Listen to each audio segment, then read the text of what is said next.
Well, hello again, and welcome to a reading through of Iliad book 16, and I got up to line 130. So in this section, Patroklos gets into the armour of Achilles, and Automedon prepares the horses. So in the earlier section, we've seen that after Ajax left the field, the fire has then come upon the ships of the Achaeans, and Achilles has told Patroklos to get himself ready to go and fight. In this little section, he arms himself. Again, Homer likes to sort of build the tension, and he does this by putting in these little sections which perhaps seem a little bit odd to us. They draw out the story.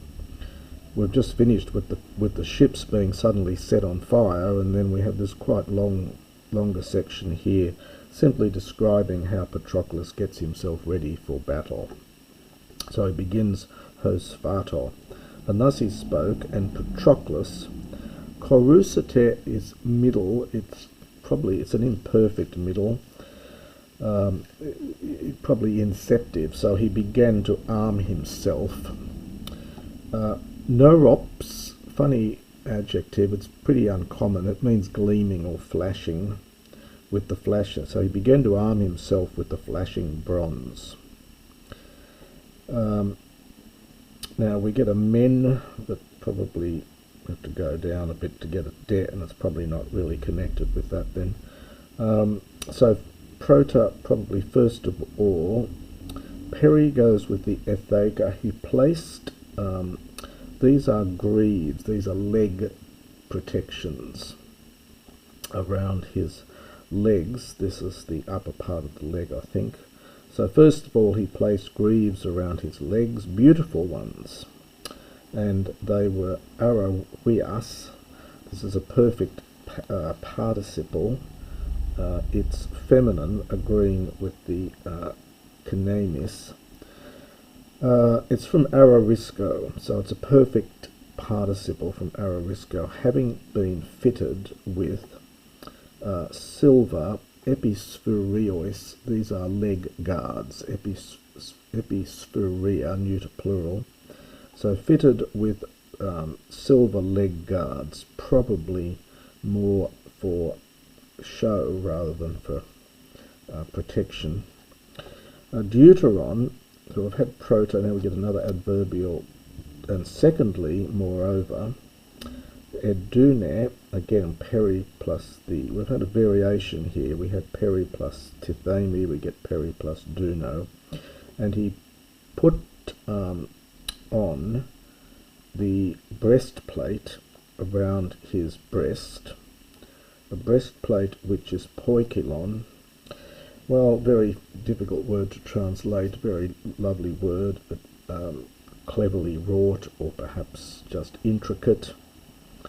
Asterionta, literally like a star, but it's been suggested it probably may mean something like decorated with stars. The one that belonged to swift-footed son of Aiakos, that is Achilles. So just to do that again. So secondly, moreover, he put the breastplate around his breast, a clever one, decorated with stars, the breastplate of swift-footed son of Aiakos. Amphi, and he cast, it's middle, so and it goes with Amphi, so he threw around his shoulders the silver-studded xiphos, chalcyon xiphos, bronze sword. This is from, you can see the roots here of silver, and the halon. Halon is a nail, and also used for a stud, so it's silver-studded bronze sword.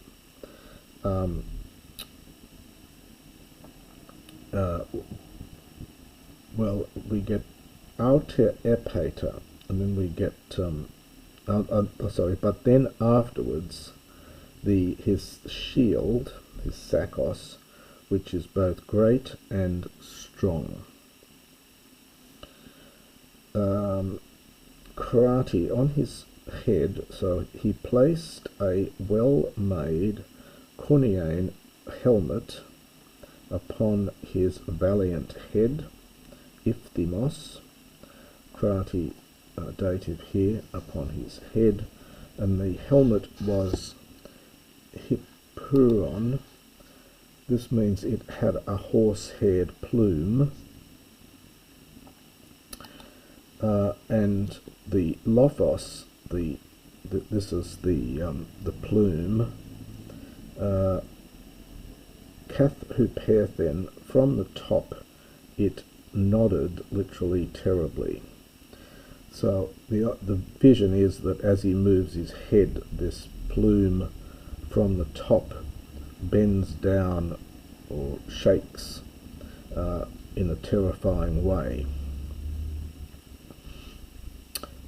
You have to translate this in various different ways. So the plume nodded terribly from above. Haleto, and he took. Jure is a jewel, and alkima is plural. You often get plurals and jewels intermingled in Homer. Alkimos, valiant. So he took valiant or valorous. He took, this is two spears, literally two woods, but by metonymy this often is used, doru and dure, used for the spears. So he took two valorous spears, which arere, this is a pluperfect from Ararisco, which had been fitted, literally, we would just say, which fitted to him in his grasp, literally in his hand. This is an old, it's an old dative, fin ending, so in his hand for him. So he took two valorous spears which fitted in his hand, or in his grasp, and an enkos, he did not take, so alone he did not take the spear of,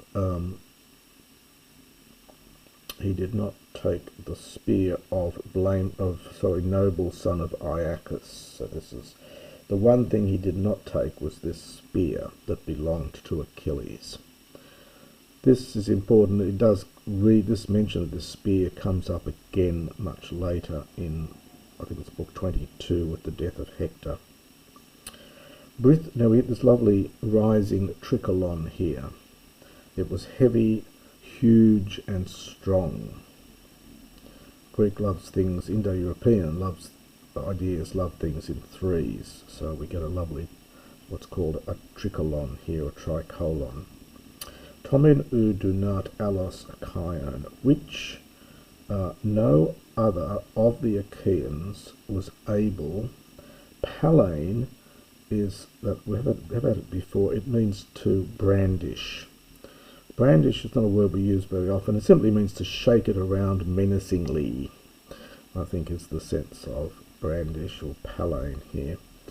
And we're going to get a pun on this because the aorist infinitive of that is palai, and so this next bit says, but Achilles alone knew how to brandish it.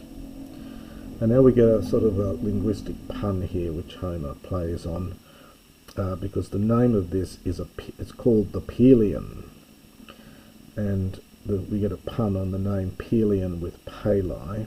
It's called the Pelion because it comes from wood that was grown on Mount Peleus, and it's given to Peleus, who was the father of Achilles. So we get lots of puns on this: the Pelion, the Palai, the Paleon, and the Peleus, the father of Achilles.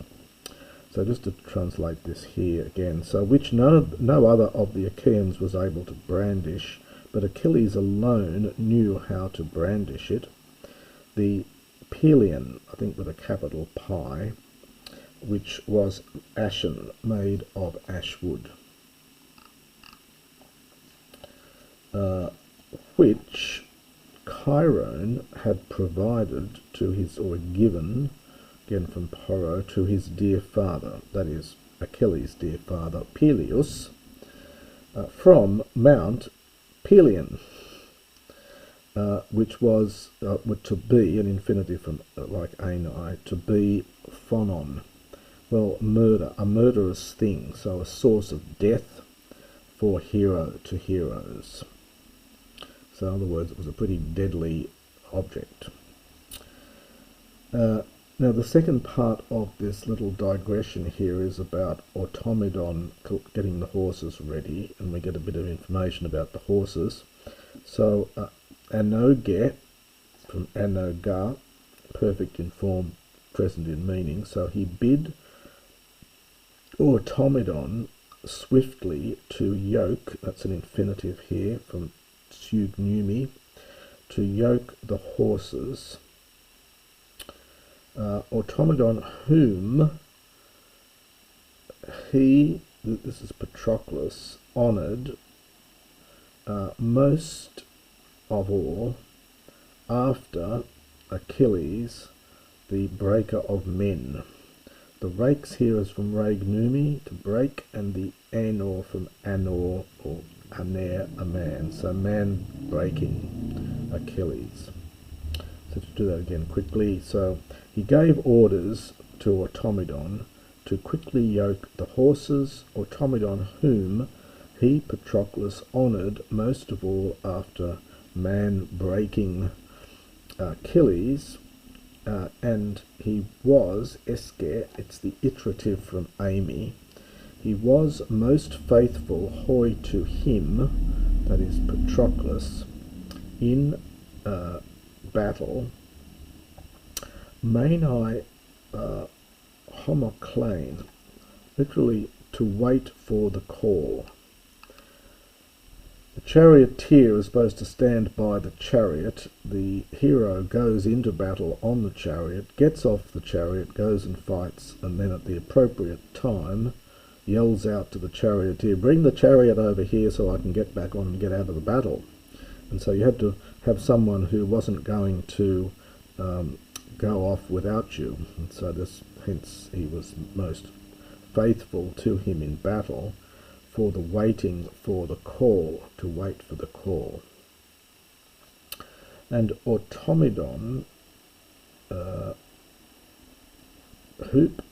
for him also, Automedon, hoop age, he led the swift horses under the yoke, and the horses are Xanthus and Balion.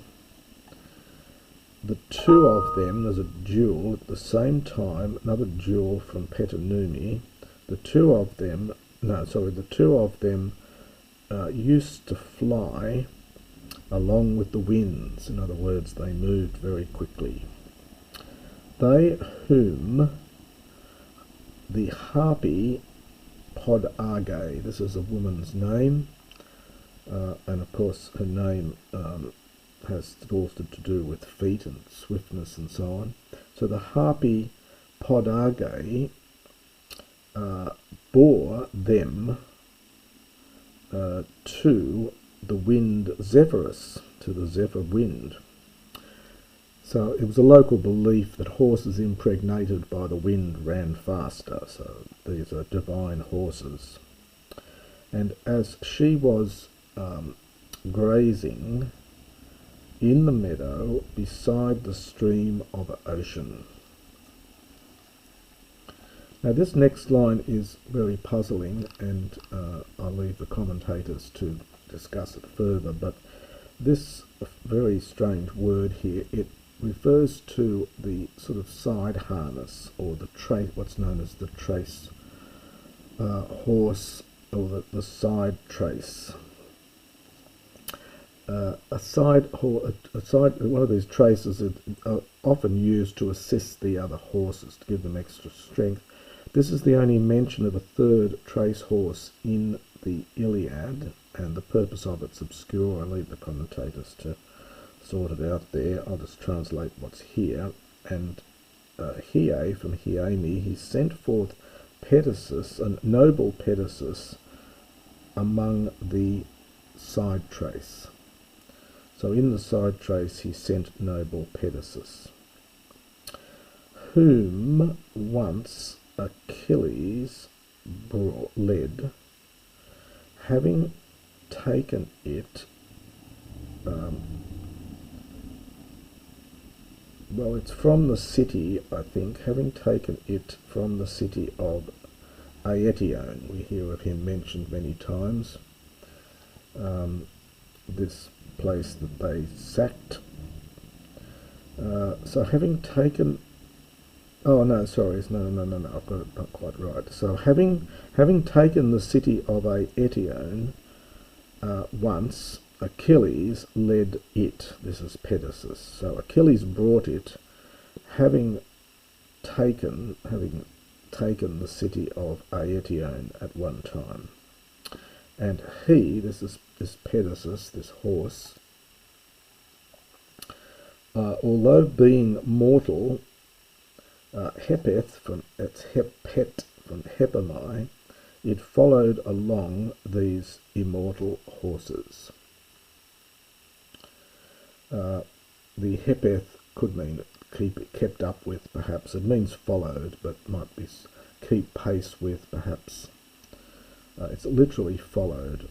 So it, Pedasus, although being mortal, it kept pace with the immortal horses. Might be a nice translation there. And that is the next section of Book 16.